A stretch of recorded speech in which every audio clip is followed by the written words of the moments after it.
the Global Eye podcast, where we bring you conversations with extraordinary individuals who are shaping industries, transforming lives, and inspiring meaningful change. I am your host, Mousumi, and today we have with us an exceptional guest whose journey beautifully bridges the worlds of corporate leadership psychology and strategy and ancient Indian wisdom. With over 27 years of leadership experience, Dr. Sayee Bhuvneshwari has led businesses across India, the Middle East, and Asia, held senior leadership positions in global organizations, and now serves as a strategic advisor, psychologist, executive coach, TEDx speaker, researcher, and founder of Dheemer Consulting. What makes her journey truly fascinating is her pioneering research on emotional neutrality, inspired by the timeless teachings of the Bhagavad Gita and its application to modern workplaces and leadership. Interesting, isn't it? Her work challenges us to rethink success, resilience, emotional intelligence, and what it truly means to lead with wisdom. In today's conversation, we will explore leadership, mental well-being, entrepreneurship, emotional intelligence, purpose, and how ancient philosophy can help us navigate the complexities of the modern world. So, without further ado, let's welcome Dr. Sayee Bhuvneshwari to the Global Eye podcast. Welcome to the Global Eye podcast, ma'am. We are extremely privileged to have you with us today. So, coming to a very spiritual, background, you can say it's not background actually, from Boardroom to the Bhagavad Gita. It's amazing and it's thoughtful also. Can you just briefly tell us how and what led you here? Oh, yeah. Thank you, Mousumi. And before I start answering that beautiful question, thank you so much for having me with you here. And it's my pleasure and honor to be sharing the same platform with you. That's really great. Thank you so much, Mousumi. Let me just go back and answer your question, how I transitioned, right? If I give you the answer, probably it might surprise you a little. It actually happened between a cremation ground and a beach party. I don't know if you would believe, right? And let me start with the cremation ground, if you don't mind, right? So I am a frequent visitor to Kashi. That is Banaras, Varanasi, however you call it, right? So the first visit there, when I was standing, especially in Manikarnika Ghat, right? I see death happening there 365 days a year, bodies burning. You just take a small walk to the other ghat where Ganga Aarti is happening with the same fire that is worshipping God. Right? When I looked at both, I was just thinking, oh man, it is same fire, but two different purposes. Isn't it life all about Mousumi? That's what I was thinking. Oh, I had to be present there, right? Today is what matters there, and what form I take matters. That was a awakening moment for me. But the real switch happened when I was celebrating my 40th birthday with my friends in Goa. It was all good. Okay, I was in a leadership position in Hitachi. Numbers were doing excellent. My team was good. Everything was exceptionally well. I had no complaints, honestly speaking, right? But then it was like this, you see in movies, there is an infinite time loop. I have been in the same meeting, same customer, same story all the time, right? I decided that, okay, enough is enough. So I gifted my resignation to myself on my 40th. Then I went to do a little bit more unusual stuff just to humor myself. I am an engineer. I wanted to become a doctor in my childhood. Didn't happen. With 40, I think age bar was there for medical thing. So I went on to do two doctorates. One in spiritual psychology, as you know, the other one is in economics and psychology. That is when I have realized, Mousumi, that I think it is the mind that was very important to me. The people behind that always mattered. That is how the transition happened for me, to understand what people is, who's behind the business. Right, it's wonderful, wonderful, and the transition and the way you said, from Kasi Ghats to the beach, that is like itself is like a movie, you know, truly. And you have successfully navigated two seemingly different worlds: corporate, strategy, and psychology. What inspired this extraordinary transition you just told? But somewhere you must have got the inspiration. All right. And at what point did you realize that understanding people is just as important as understanding business? So as I said, why I was doing my doctorate, right? So the mind was extremely important for me, right? I realized that I think from the time I started as a programmer in my career, Mousumi, whatever I have coded, it reached the users, right? So if I have done, for example, for you, a software, it's basically a teleprompter, for example, right? So you will read it. You are the user. That's again people, right? When I sold, it is the people I had to persuade. It is the people who had to sign. If I had to deliver a project, that was basically about their experience, right? So I always realized that I wanted to always know what is behind the screen, which I was working on, which was the people, the mind, right? And I all along, all my years in corporate, it is the people, whether it is team, whether it is my customer, whether it is my bosses. I think it was all about people. That is when I realized I think it's worth chasing people, not numbers anymore. Really, everywhere actually, it's people, it's connection, it's relationship indeed. And after spending more than 27 years in leadership roles with organizations like HCL, Hitachi Solutions, you just said, and as a CEO, with what is the biggest misconception people have about successful leaders? Because you have been in a great position, you are leading the organizations, but we find people do have misconceptions about when we say successful leaders. What is that misconception? Brilliant question. You know, uh, people think that leaders are superhumans, right? They are very strong, they can take decisions just like that, and they have a battalion of people who will do work for them, and also at the same time, they can pull off anything just by blink of an eye, looking perfectly presentable in a glass house. Honestly speaking, Mashmi, that is totally not true. That's a biggest misconception there. To me, the leaders are also normal humans like us, right?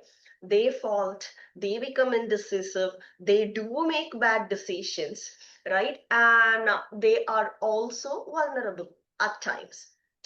The difference, what makes them appear superhuman, is that they don't hold the weight of that uh, longer, or they don't push it on their team. They hold it.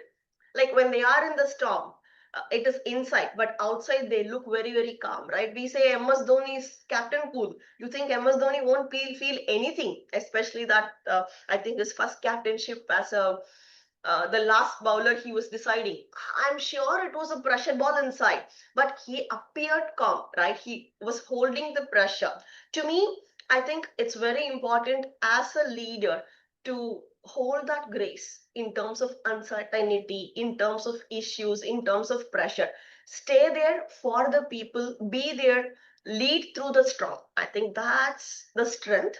And that is the misconception when you see we all think we're all superhumans. That's not the case. Hope people understand that leaders are also human. It's misconception not only from the part of the leaders, but also from the observers. We generally have the conception, or we perceive that he or she is the leader. That means he is omnipotent. He should know everything. She should know everything. She should be absolutely perfect. Correct, right? And your doctoral research is very, very interesting. Your doctoral research explores emotional neutrality. I would love to, ask you to explain to our viewers actually what emotional neutrality is. And your research explores emotional neutrality through the teachings of the Bhagavad Gita. I am a Gita reader daily. Like I love, reading and following Bhagavad Gita, and that actually pulled me towards you to say yes. All right. And for someone unfamiliar with this concept, what exactly is emotional neutrality and why is it more relevant today than ever before? Before, people generally, they used to ignore, or even if people used to read Bhagavad Gita, they were never aware that emotional neutrality is also a term. What actually is this conception? Time me on this, Mousumi, please, if you don't mind, because this is a topic so close to my heart. I can just go for hours and I don't want to take that long, right? So, see, when you hear of the term emotional neutrality, right, we would just think, oh, is it like a row where you have no emotions?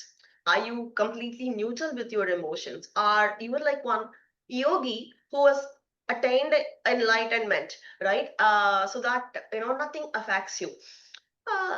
It's technically not like that. Emotional neutrality is nothing but you are not suppressing the emotions. You are feeling the emotions, you are allowing it to pass through. But the question is, how long can you stay without getting affected by it? That's what it is, right?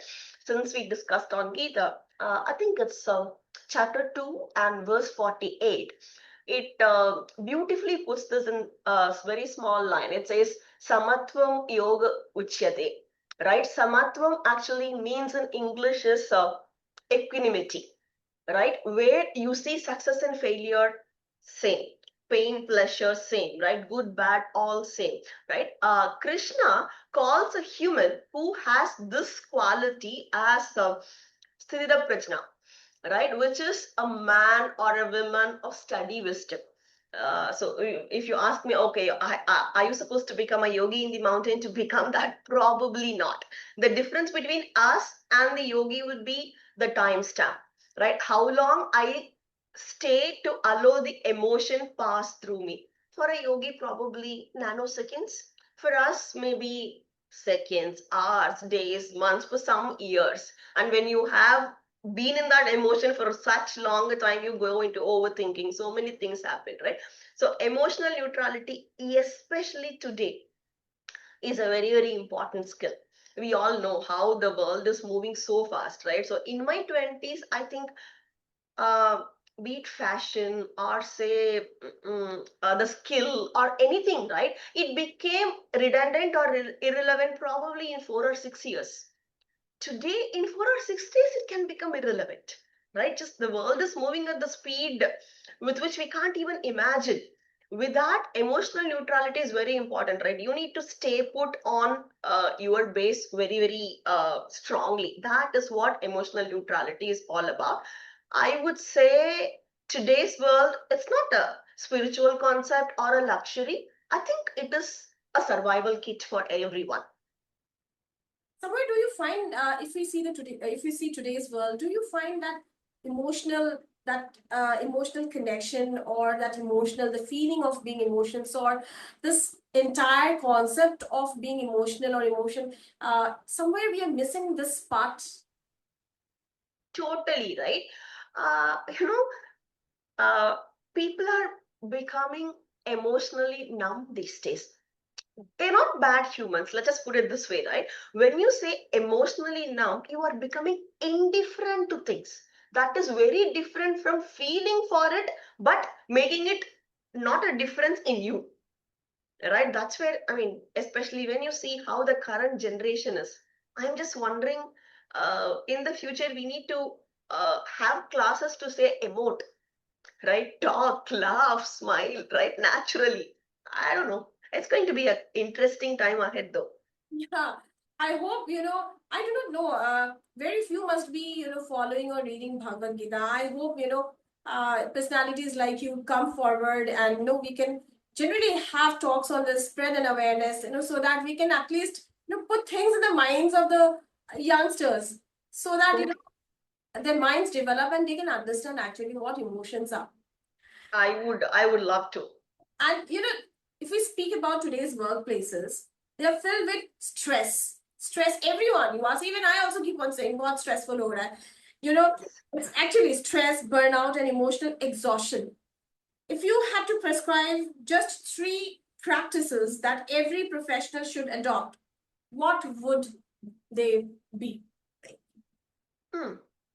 you know, the stress or exhaustion or burnout, I think whether we like it or not, it's like a mm, inevitable ghost these days, right? All of us, I don't know, with this, as I said, fast moving world, you are bound to happen, right?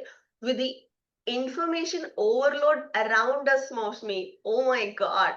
If you are not stressed, I think you have to go and see the doctor on, hey, I'm not even on feeling stressed when I see my feet. Is there something wrong with me? That's what happens. Trust me, people ask me that sometimes, right? I would say there are three things, right? And it's also coming out of my experience. This is what I practice, so I want to preach what I practice. First is, I mean, it's a whole word I coin it, right, for myself. I flow with detached attachment.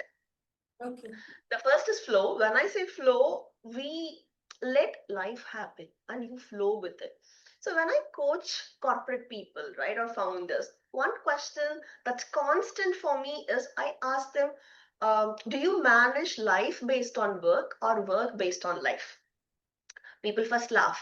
Then they say, oh, that's a brilliant question. Then they become uncomfortable, some of them, right? And then some would say work, some would say life, some would say depends, right? Depends on the priority there, right? I don't correct because it's every human has a different priority. But to me, it's life always, right? You prioritize life, you flow with it. In the flow, you may change priority. Today, if you have to make a news debate, that would take a priority for you, whatever the home call is, right? But you would make sure the arrangement is done to take care of home before you land in the studio.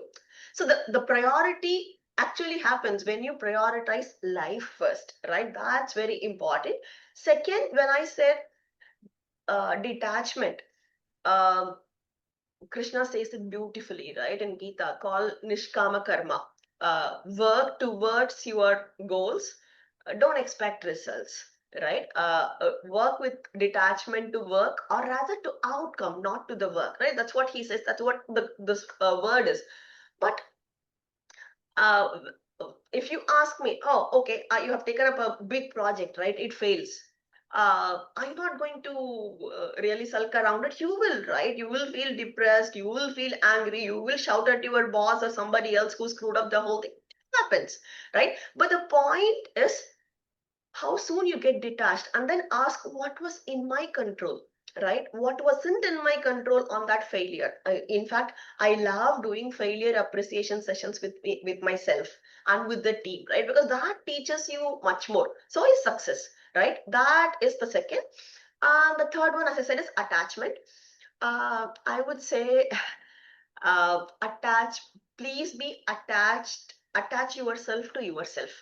It might look like a Instagram caption, pardon me for that, but I think, this is so basic, right? I had to even call out to many, right? Self-care is so important. Self-love is extremely important. The one who loves themselves can really move mountains, can love the community, can love the family, can love at work, love people at work, can love work, anything, right?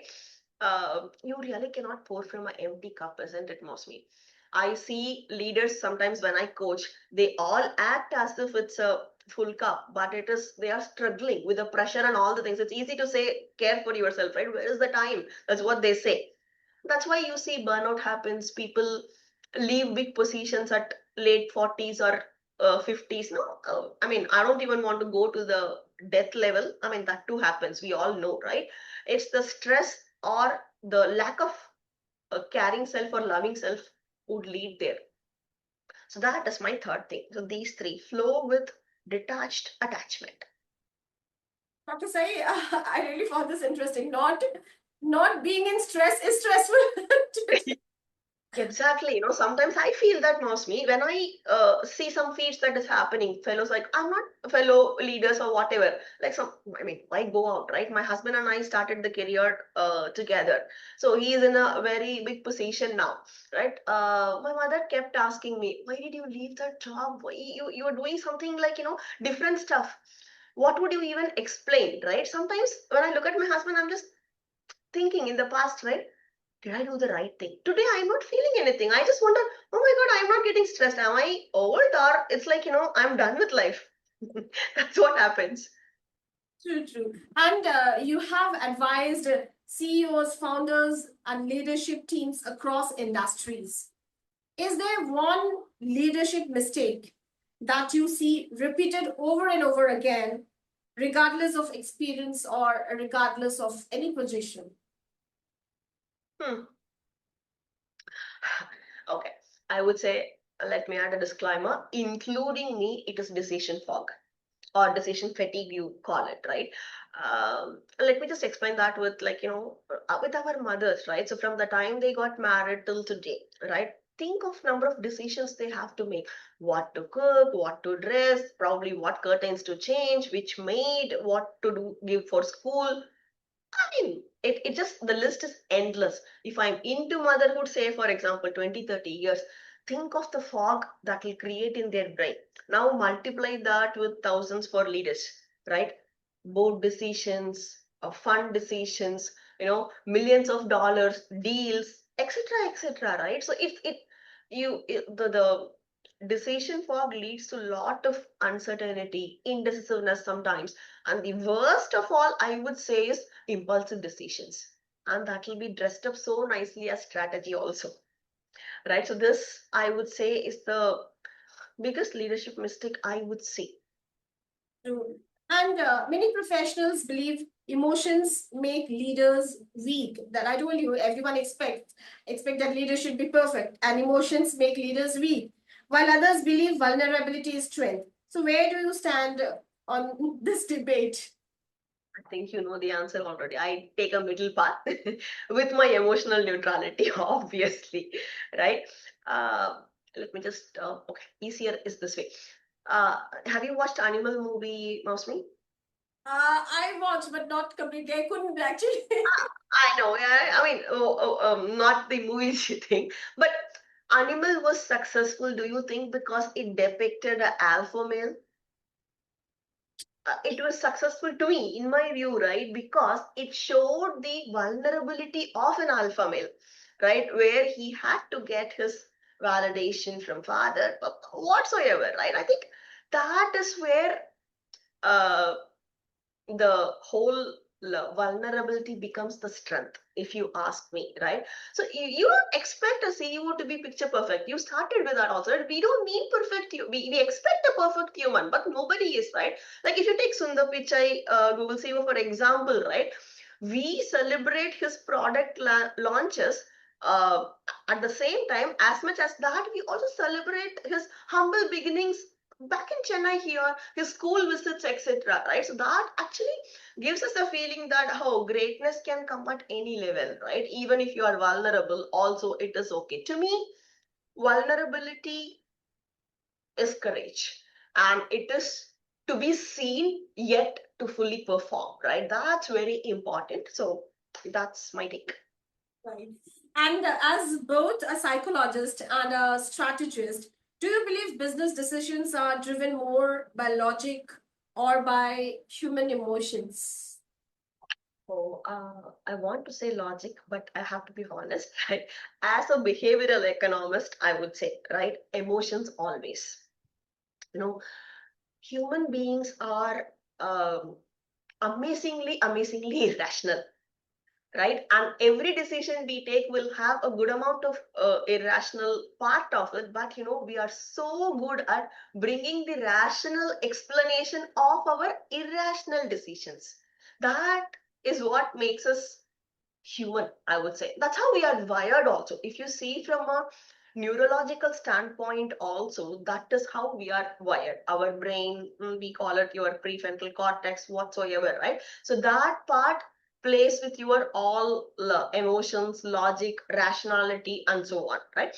So this is the core of my research also, Mousumi. I have kind of published a patent in IPO journal called UVA, which is basically a neuroeconomy economics based tool to assess especially this, your rationality in decision making and the role of emotions, and giving you actionable stuff, right? Because to me, this is core, and it all started like, for example, I'll just close it with this answer with one personal story, right? My father lost one of his foot in my school days itself in a bus accident, right? And later part of the years, we had to amputate his another foot also because of diabetic. So the decision was to either cut half foot or full foot. So I am asking my father. Doctors told me that okay, half foot cannot survive, right? But I am asking my father, Papa, they're saying this half foot or full foot. You know, my father took exactly 30 seconds to decide, Mousumi. He asked, what happens? Oh, is there a guarantee that if they cut half foot, the remaining can be recovered? I said no. He took a 30-second pause and then said, let's go for a full foot cut. Right? I mean, I don't have my father anymore with me, but I keep thinking, what was that 30 second? Was it logic? Was it emotion? Or emotion suppressed by logic? I wouldn't know. And again, that's still a $1 million question for every human, I think every scientist also. In just 30 seconds, actually, it's like, unimaginable. What must he be thinking at that, in those few seconds? It's very difficult. No, right. At that time, I wasn't this, right? So I could never ask. I wrote a book chapter on this, and my tool or my patent was also based on that, right? So that's the seed there. But that is the core of decision making to me, I think, is untapped by many of the researchers yet, honestly. It'll take long time mostly. All right. And you also mentor startups and entrepreneurs. So, Yes. looking at today's startup ecosystem, what qualities separate businesses that survive from those that simply chase funding? That's a brilliant question. Okay, I see both kind, right? There are these survivors, there are these chasers. The survivors are those who always want to find a solution to a problem, right? So they sleep with it, they get up with it, they work towards it, right? Chasers are those also finding solution, but they are always focused on outcomes or revenue outcomes. Let me put it that way: the financial outcomes, right? It could be funding, it could be customers, whatsoever. Like, survivors wake up every day with how do I do better, right? Chasers may wake up thinking that, okay, what next, who next, all other stuff, right? I mean, personally, I have seen a brilliant product idea from a top, the brain was top class of that person, right? Fail so much. You may ask how, right? Probably the product was created to for his intellectual kick, maybe not for the audience, not for the mass, right? The other, I have seen a simple product repeatedly doing the same thing, they were successful. That is focus. I would say the clarity, ability to sustain ambiguity in today's business world, that's very, very important. Three, attracting like-minded people who believes in the vision of the company is very important, right? These three, I think, would make the difference, I feel, in my experience. And I read about your TEDx talk. It was titled Ikigai. All right. And not like rewiring connections in the digital age.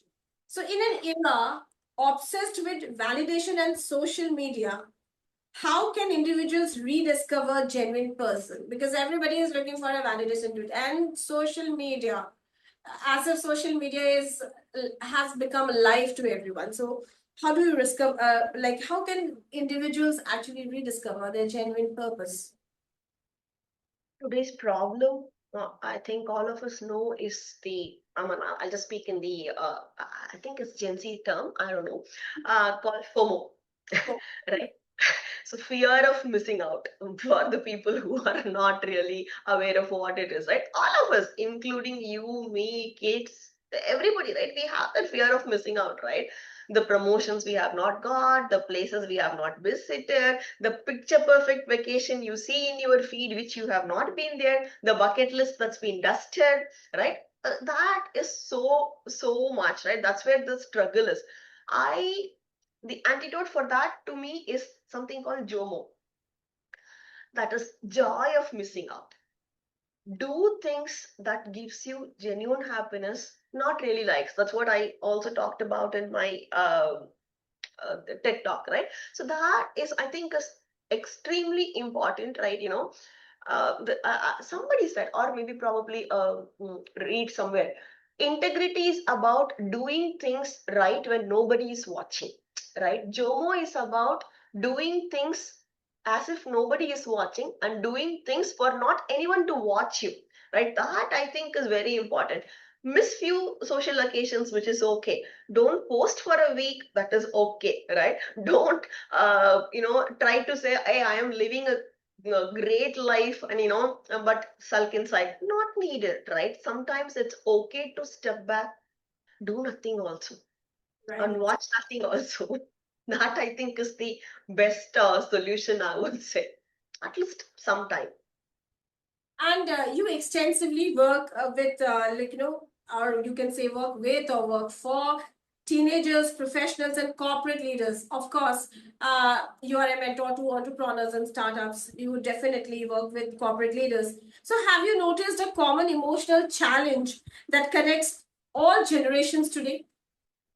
Hmm. I think we touched upon briefly in one of your questions before. I think it's the, I would still say, empathy that is missing, right? We don't have time to empathize with anything. That is a problem, right? It can be anyone. The empathy, I would say, it's slowly disappearing. It's not even about kindness. We don't have time. We are running. We are not looking at who is running next. Has he fallen? No, we have no time, right? We have all the time in the world to talk about life lessons, leadership lessons for 45 minutes in LinkedIn post, right? In social media, you do story. In Snap, I think you maintain streak and all other things.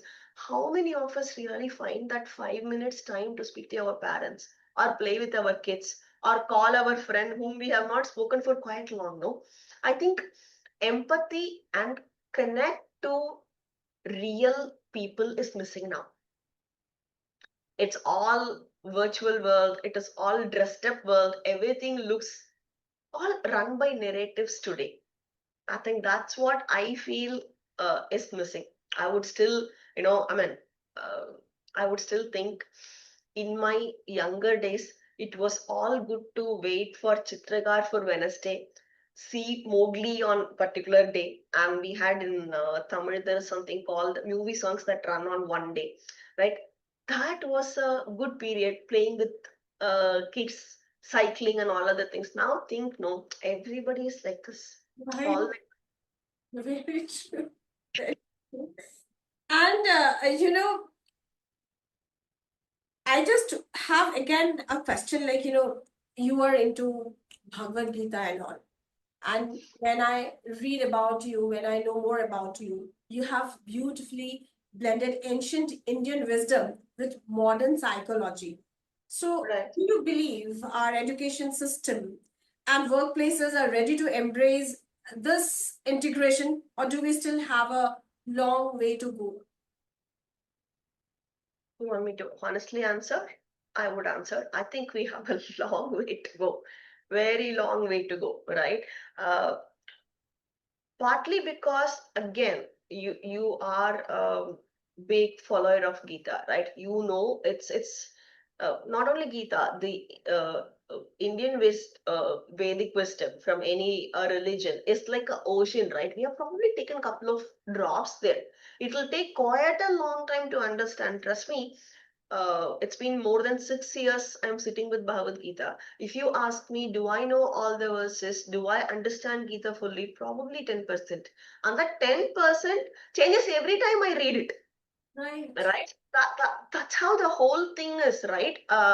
So that's one reason. And second, I don't want it's my request, or I would still urge, please don't treat this Indian wisdom as moral sciences classes where people just come in and go. No, it's not like that, right? No moral studies. It has to be integrated. Trust me. Again, I go back to the same decision making part. You think of the modern economic theories like nudge or dual processing theory from Gita or from any Upanishads you take and do a parallel of it, it will make the students become world ready, not even job ready, ideally, right? But that needs to be done as a credit course, mandatory course, etc., rather than just being a moral science course. So yeah, long way to go. Indeed, and I just loved one thing is it's just don't read it for the sake of reading Gita. You need to integrate it because when I read Gita, I feel like when you integrate it, when you really follow that in your life, uh, you really have the positivity in you. You really, you can actually really kill stress or things do not bother you much because there are many things bothering us every day. But when you are really integrating, the Gita's meaning of Krishna's sayings in your life, things at there is one point of time when things will stop bothering you. Yeah, and you're doing an excellent job of your morning nuggets. It's so beautiful, actually. It's also a way of giving back to society, right? Right. And if you could leave our audience with one life lesson today, all right, something you have learned through leadership, through psychology, research, and personal experience, uh, that everyone should carry with them, what would it be? It was wonderful talking to you, but one lesson if you would want to, give it to the society or to the audience today. Let me go a little deep if you don't mind, right? Have you heard of this term called Tattvam Asi? Yeah, yes. Right?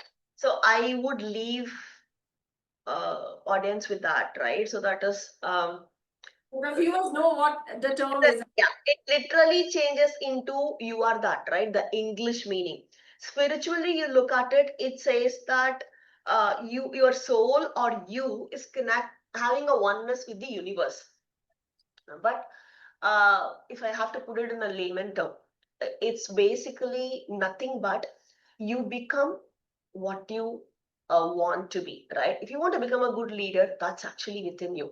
If you want to look for a consciousness, that's also within you. If you want to chase your dream, you are just thinking, hey, do I have the capability? That's also within you, right? So you are that is you become what you would like to become or what you have to become if you look into you. So I would say stop looking outside, look within. That's what Tattvam Asi is all about. And I think life will beautifully settle. Right. We talked a lot about psychology, lots to talk because I do not think one conversation or one such show would comprise everything we want to give it to our audience. But let's now move ahead for a rapid fire round. Are you ready?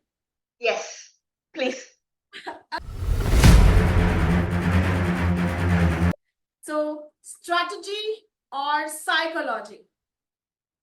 Hmm. Psychology, because strategy is output, I would say psychology is the engine. Okay. Bhagavad Gita or modern management book? Oh, Bhagavad Gita anytime, because that is my modern management book, actually. Right. One word that defines great leadership. Presence. Okay. Morning meditation or morning workout? Morning workout anytime. Boxing is my meditation, so Wow, obviously. great. Great. And coffee or green tea or tea? Coffee and roadside chai. Roadside. Matka chai. Let me put that. Okay, you are a child lover. One quality every CEO must have. Oh, I'll be selfish here. I would say emotional neutrality. Okay. All right. And one habit you wish every teenager must or would develop. Hmm. Pause. Pause before everything. Pause before, for example, you rage bait. And a book that changed your life. Obviously, Gita. But apart from Gita, if I have to say something, the first book that I started with, I would say it's Fountainhead, Ayn Rand. Oh, today only I was working on this book. Actually, I was writing a book for someone, and I was working on this book, Ryan's Fountainhead. Even her objectivism, those. Oh, How, yeah. yeah. Unmatched parallel, like Atlas Shrugged and all, I think is classic. Yes, indeed. And your biggest stress buster. Boxing gloves. Okay. You could, and our viewers are watching. Okay, boxing gloves. Remember this. Okay. Right. And if you could have dinner with one historical personality, who would that person be and why? Oh, no brainer, Krishna. I still have thousands of questions to ask him. Really, if it would have been possible, wish you could have explained, and he would have been really upset to see the world today. Actually, No, I mean, I think that is the part which I love about Krishna, right? He's very unassuming, right? So cool. He's just a cool god to me. And one quote or mantra you live by. I mean, Tattvamasi I told for everybody, but I like this saying from, I think, Rumi. What you seek is seeking you. It beautifully summarizes Tattvamasi also, but that's the quote I live by. All right. So, Dr. Sayee, complete this sentence. Success is not about ... It's about ... Success is not about. Okay, success is not about, It's and it is about. about. Okay. Okay. I think success is not about becoming, but it is about who you become on the way. All right, beautiful. Mind or heart? Oh, the space in between that too. So, how to say? You would first, listen to your mind or listen to your heart? So I think the space between those two. There is a space that exists where you merge both. Okay, very diplomatically answered. All right. Mountains, beaches, or libraries? A book in the mountain. All right. One word that instantly calms you. Gym. Oh, the word itself, calms you. Beautiful. It was really wonderful talking to you, interacting with you, knowing you like better than reading you, and when we know a person while we interact with each other, that really adds more to the knowing actually. And we finally have a signature question. At the Global Eye, we believe every inspiring journey lights the way for someone else. If your life story were to become a single chapter in a book, what would its title be and why? The immediate answer that was coming to my mind was jack of all, but I think it'll be a self. I'm just shooting myself on foot. But if I have to, let me think from my engineering days. Okay, I would call this between the interpreter and the interceptor. Right. So, like, as a psychologist, I keep interpreting people, right? What is behind their statement? What actually is not unsaid? What does that silence mean? That's my interpretation, right? And as a strategist, I always intercept before things go wrong, right? I would visualize or see where the strategy might lead wrong. And, as a coach, I would also see, oh, okay, they are talking about the problem where the patterns are going to be, right? So that is my interceptor. And as a mother of two daughters, I always play this game of interpreting and intercepting all the time, right? A balance of both. I think on myself, on the Ganges, on the beaches of Goa, I think I have interpreted myself well and probably intercepted that I was sleepwalking into my life at that point of time and I came out of it. That's why I want to call it that. Okay. Wonderful, Dr. Sayee. It was so wonderful talking to you. And thank you so much for sharing your remarkable journey, your, invaluable insights, and actually inspiring perspectives of life, of this journey toward life. Thank you so much for joining the Global Eye. Thank you. It's my pleasure, as I said, Mousumi, to be in the same podcast with you. Thank you so much, and keep up your good work of what you are giving back to community from Global Eye and from all other things that you do. Your experiences remind us that true leadership is not merely about achieving business success. It's about understanding people, cultivating emotional resilience, making conscious decisions, and leading with wisdom and compassion. Your unique integration of psychology, corporate strategy, and the timeless teachings of the Bhagavad Gita offers a refreshing and deeply relevant perspective for today's world. I'm sure our viewers and listeners are walking away with powerful lessons that they can apply not only in their careers but also in their personal lives. To everyone watching today, we hope this conversation inspired you to pause, reflect, and lead your life with greater purpose and emotional clarity.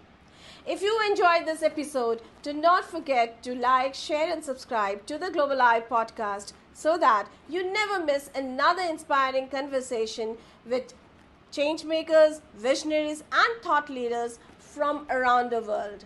Until next time, this is Mousumi signing off. Stay curious, stay inspired, and keep creating a positive impact. Thank you for joining us on the Global Eye podcast. Namaskar.